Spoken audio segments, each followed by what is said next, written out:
today I did my project on feminism, sexism, and struggle in children's literature, rewriting the narratives for girls in a patriarchal world.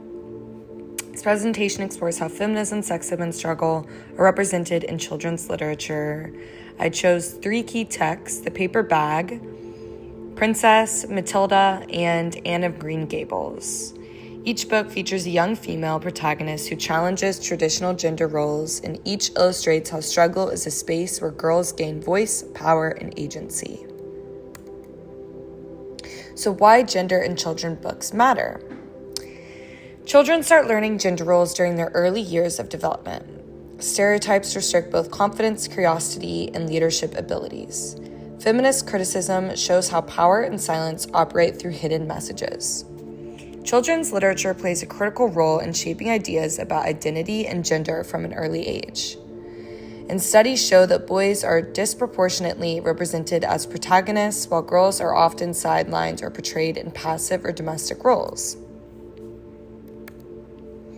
My selected texts for analysis are The Paper Bag Princess, Matilda, and Anne of Green Gables.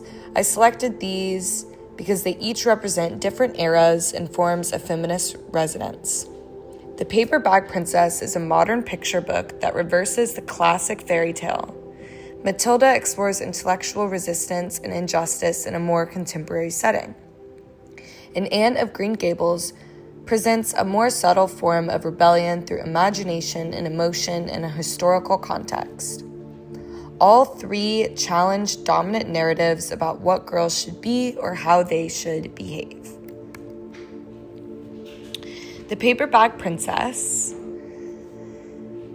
Princess Elizabeth rescues Prince Ronald after a dragon destroys her castle and clothing. Rather than being grateful, Ronald criticizes her appearance. Elizabeth responds by rejecting him. This moment is significant. It subverts the rescued princess trope and replaces it with a narrative about female independence, self-respect, and rejecting shallow validation. Scholars view this text as a feminist critique of traditional fairy tale gender dynamics.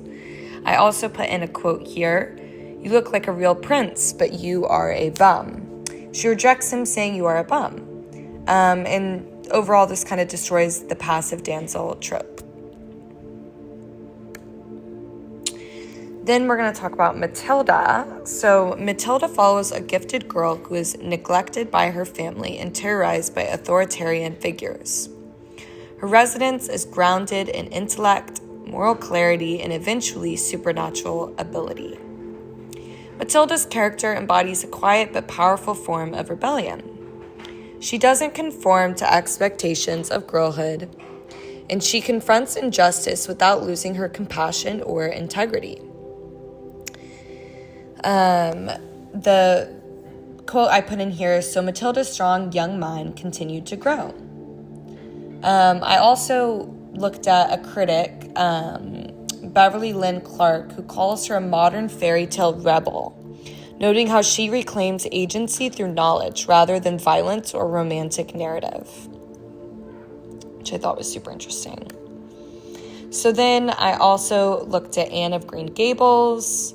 So Anne Shirley is not rebellious in the traditional sense, but she does defy norms through emotional openness, vivid imagination, and refusal to be silenced. She is enthusiastic, outspoken, and emotional. Resists the idea of conforming to being a proper and quiet girl. Utilizes creativity and storytelling to navigate feelings of loss and finding one's place. Her characters challenges Victorian expectations of femininity. She expresses anger, sorrow, and joy freely, and she uses imagination to survive emotional hardship. Scholars like Elizabeth Epperly argue that Anne's emotional life is a form of feminist resistance, an alternative to stoicism, silence, and submission. The quote I put in here is, "It's not what the world holds for you, it's what you bring to it."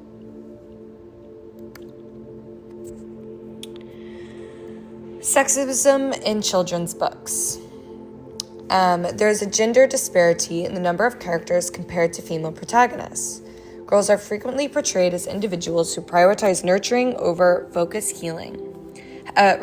heavily on their appearance. Subtle prejudices endure in school reading lists and mainstream media.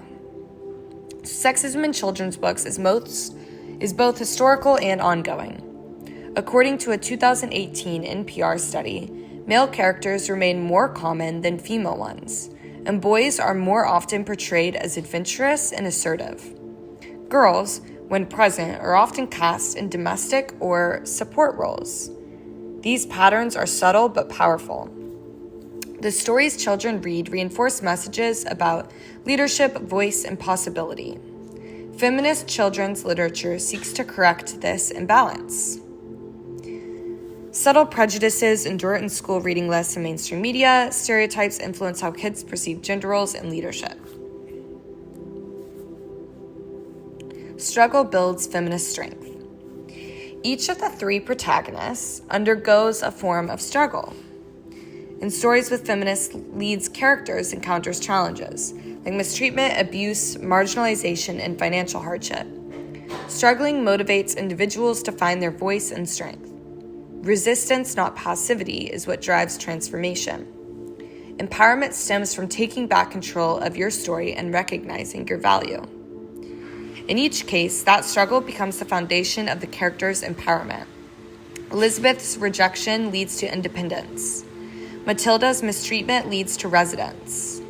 Anne's loneliness leads to creativity.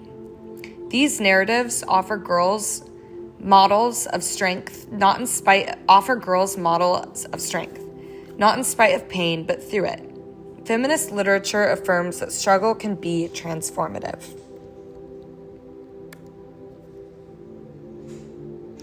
Literary criticism and theory. Matilda is described as a modern fairy tale rebel.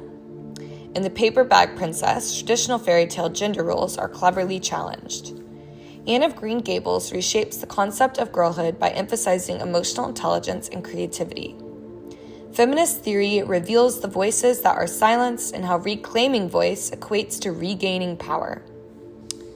Matilda is a modern fairy tale rebel, which is another quote that I've used, but I think that it embodies this presentation well. Feminist literary scholars help deepen our understanding of these texts. Clark's analysis of Matilda reveals the story's challenge to patriarchal power. Paul's work on The Paper Bag Princess explores how the book reclaims voice for female characters. Epperly argues that Anne of Green Gables expands the idea of girlhood beyond silence and obedience. Literary theory shows how these stories not only reflect feminist values, but actively resist the systems that marginalize girls. So my final thoughts: feminist children's literature promotes girls' voices and the ability to make choices. These narratives question stereotypes and ignite creativity. Struggle transforms into a place of change, not defeat. Literature serves as a means for promoting justice in childhood. Feminist children's literature gives girls what many traditional stories don't: centrality, voice, and power. It challenges outdated roles, reimagines the hero, and shows that girls can lead, resist, and transform the world around them through humor, intellect, and imagination. Characters like Elizabeth, Matilda, and Anne show that feminism in children's books is not just about rejecting norms, but about rewriting the story entirely. And that is it for my presentation. This is the Works Cited page, and thank you so much.